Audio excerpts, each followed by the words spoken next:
Hey everyone, and welcome to this explainer. Let's just jump right in, because today I want you to step into a brand new role with me. I want you to become a truth detective.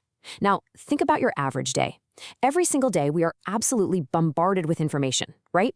Community announcements, health campaigns, endless social media posts, advertisements, it's literally everywhere. But how often do we just passively scroll through our feeds or walk past a community bulletin board and blindly accept what we're reading? Have you ever stopped to wonder how these texts are strategically, almost scientifically, designed to make you think or act in a very specific way?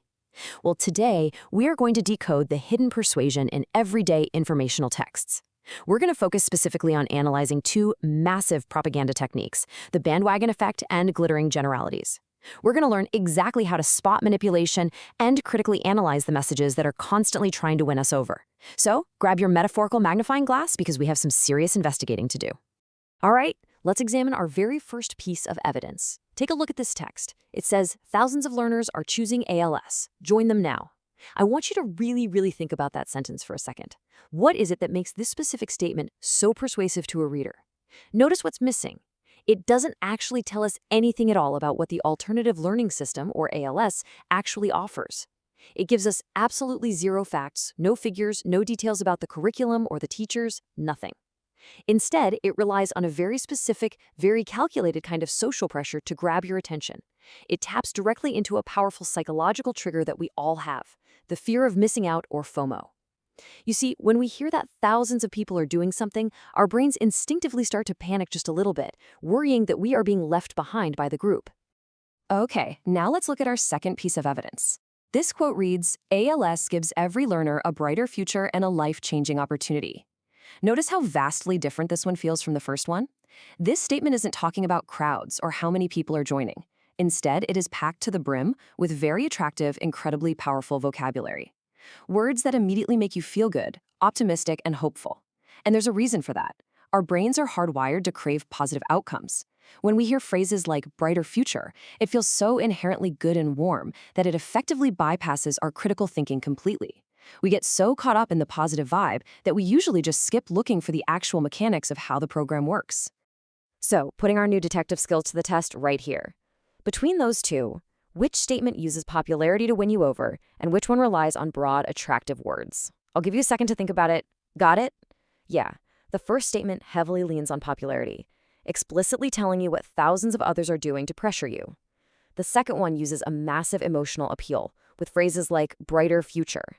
But honestly, here is the absolutely crucial question any good detective should be asking right now. Do either of these statements actually provide solid, verifiable proof that the program is good?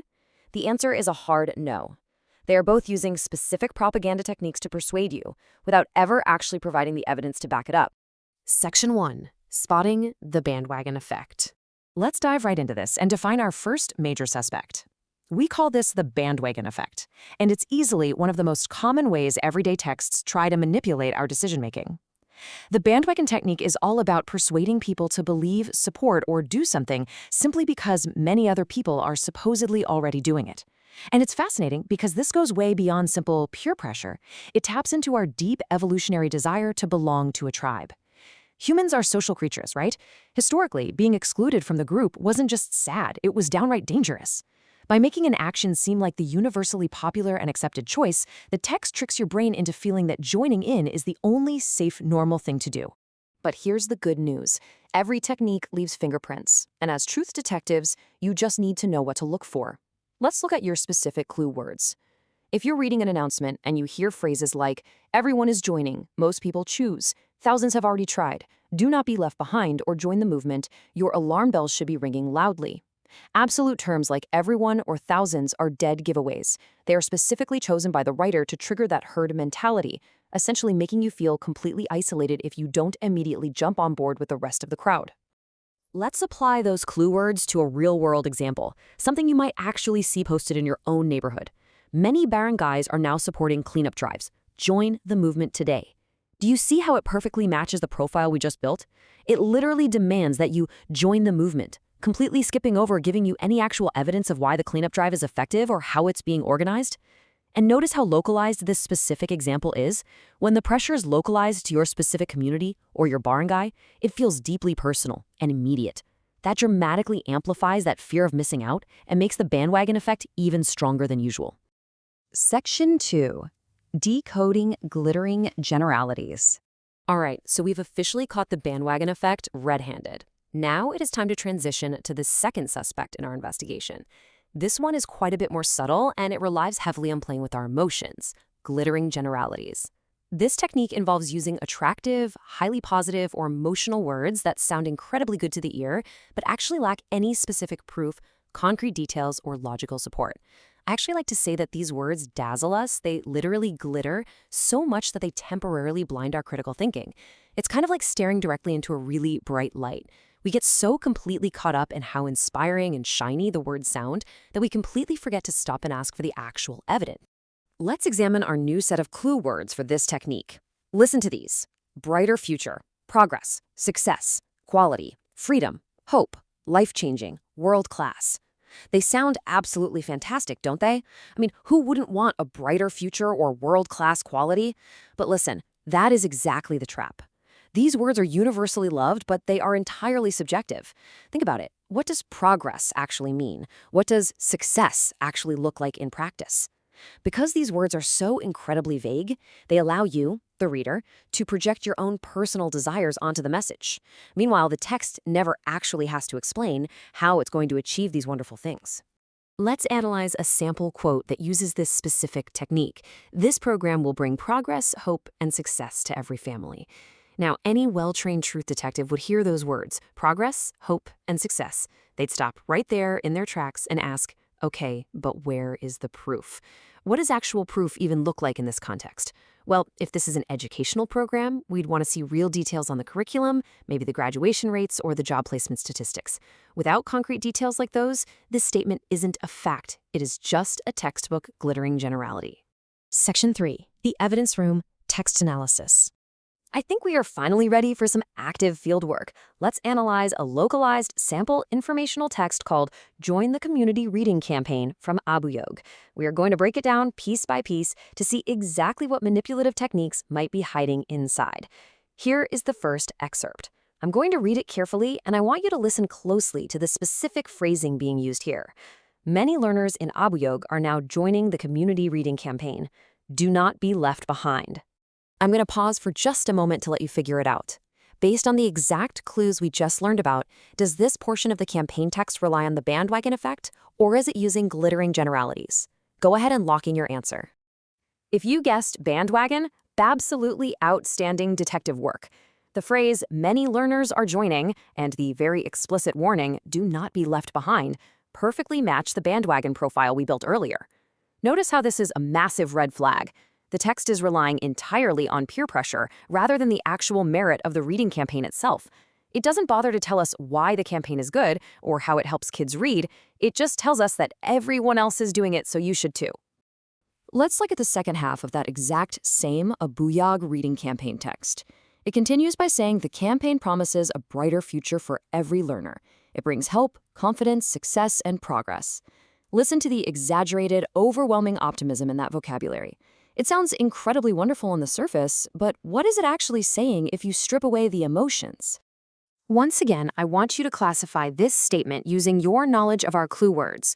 Are they relying on the popularity of the bandwagon effect here, or are they using glittering generalities to win you over? I'll give you a second to make your call. You nailed it. It is absolutely glittering generalities. The text uses dazzling but incredibly broad words. Phrases like brighter future and progress are meant to make you feel instantly inspired, but they completely lack concrete evidence showing exactly how this reading program will guarantee these massive life changes. And frankly, this is highly dangerous. If we blindly trust campaigns just because they sound positive, we might end up investing our valuable time, energy, or resources into programs that make huge empty promises and have zero actual plan to achieve those lofty goals. Section 4. Communicating with political correctness. So, now that we know how to spot this manipulation, we arrive at the final and honestly most important step of our explainer today. How do we fix it? When we create our own announcements or campaigns in our communities, how do we make sure we communicate responsibly? This brings us to the concept of political correctness.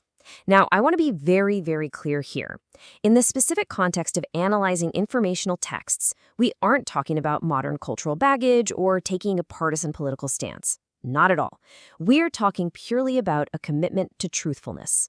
Political correctness here simply means using respectful, fair, and objective language. It means actively stripping away manipulative propaganda from our writing and avoiding misleading, exaggerated, or unfair statements. This comparison right here brilliantly illustrates how we can transform a manipulative statement into a highly responsible one. Listen to the original text. Everyone is joining ALS because it is the best path to success. It uses the bandwagon pressure of everyone, combined with the glittering generality of best path to success. It's totally loaded. Now listen to the improved version. Many learners join ALS because it offers flexible learning opportunities. This version is fair, it's honest, and most importantly, it pivots away from vague emotional appeals and instead provides actual, responsible, concrete evidence. Flexible learning opportunities is a real feature you can actually verify. Let's summarize our core lessons today and review the evidence board. You can see how easily these everyday statements can be mapped directly to their manipulative techniques by simply spotting the clue words. When a text claims, "everyone trusts this product," that word "everyone" is the glaring fingerprint of a bandwagon statement. When a text urges you to choose a life-changing program, that vague, shiny promise of life-changing is a classic glittering generality. And when you hear, "thousands are improving their future," that heavy reliance on thousands puts us right back onto the bandwagon. It really is like finding fingerprints at a scene once you finally know what you're looking for. Well, we've reached the end of our investigation for today. But honestly, your real job as a truth detective is just beginning. The next time you're scrolling through social media or reading a flyer posted in your barangay or watching an advertisement on TV, I want you to remember these clue words.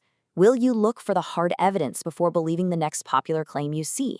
Use these brand new critical thinking skills to protect yourself from manipulation, always demand proof over popularity, and strive to communicate with truth and fairness yourself. Thanks so much for joining me on this explainer, and keep asking the right questions.